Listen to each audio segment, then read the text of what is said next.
Class 12 के सभी विद्यार्थी ध्यान देकर सुने।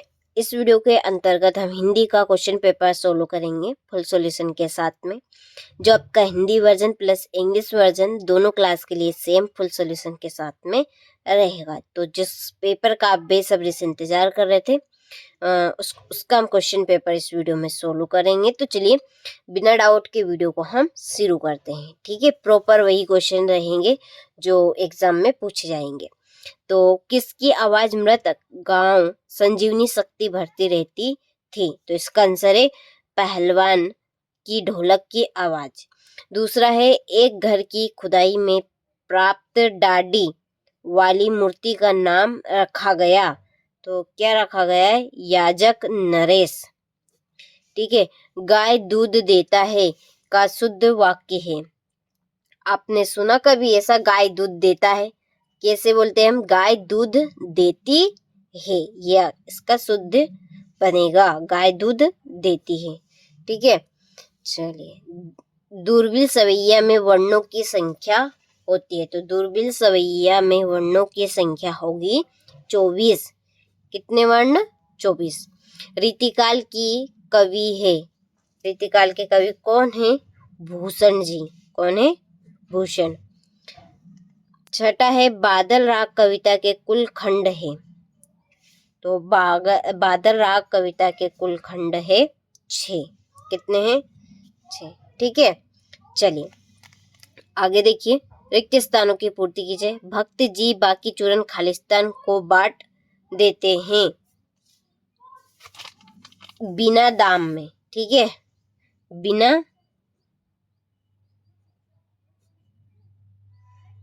दाम को बांट देते हैं, या मुफ्त भी लिख सकते हैं। भक्त जी बाकी चूरन मुफ्त को बांट देते हैं। चलिए निर्गुण काव्य धारा के मत के अनुसार ईश्वर खालिस्तान है निराकार।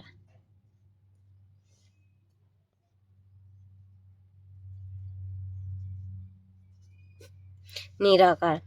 तीसरा है आपको खालिस्तान होकर कैसा लगता है? स्वयं। स्वयं आपको होकर कैसा लगता है? चौथा मोहनजोदड़ो की लंबी सड़क अब खालिस्तान लंबी बची लगभग आधी।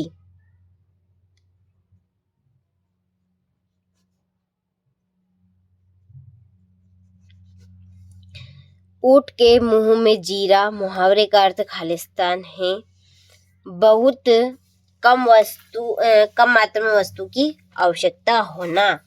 क्या है इसका अर्थ? बहुत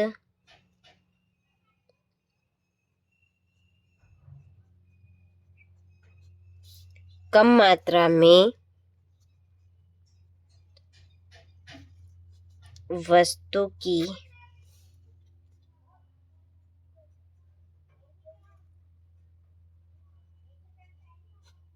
आवश्यकता होना।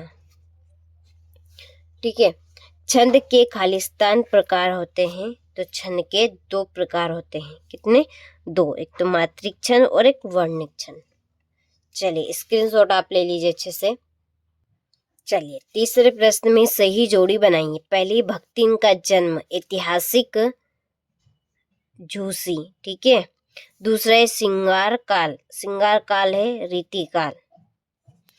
तीसरा रीतिकाल की मुख्य भाषा है ब्रज भाषा। भागी हुई लड़कियां आलोक धनवा। कविता का पहला उपकरण है शब्द। शब्द युग्म 6 प्रकार के होते हैं। और खंड काव्य कामयानी। ठीक है, चलिए यहाँ से आप स्क्रीनशॉट ले लीजिए। इसके बाद में है एक वाक्य में उत्तर दीजिए। पहला, ब्रूनो की बेटियां किस कवि की रचना है? तो ये मुक्ति बोध।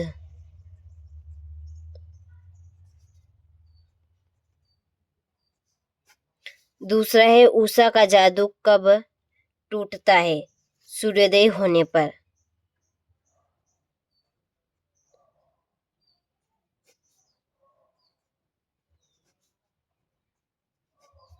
तीसरा है शब्द गुण कितने प्रकार के होते हैं?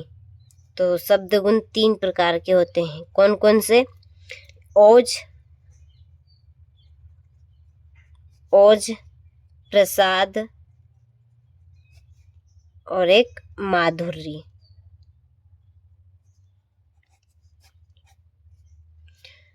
चौथा है अपनी करनी पार उतरनी लोकोक्ति का क्या अर्थ है? तो अपने कर्मों का फल स्वयं ही भोगना पड़ता है। अपने कर्मों का फल स्वयं भोगना पड़ता है। ठीक है, चलिए। समाचार के अंतर्गत किसी घटना का नवीनतम और महत्वपूर्ण पहलू क्या है?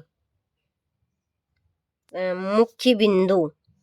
ठीक है, 5वां आंसर मैं यहाँ पे लिख देती हूँ। ठीक है, करके मुख्य बिंदु। छठा है सिंधु सभ्यता की खुदाई में प्राप्त नर्तकी की मूर्ति अब किस संग्रहालय में है? तो ये है नई दिल्ली।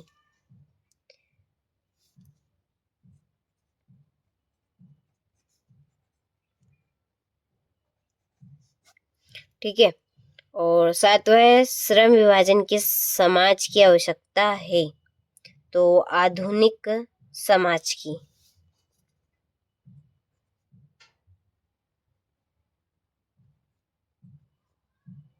आधुनिक या सभ्य समाज।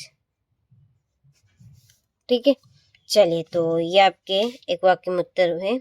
अब चलिए सत्यासत्य की ओर बढ़ते हैं। तो देखिए, ऋषि मुनियों ने दान को सबसे ऊंचा स्थान दिया है।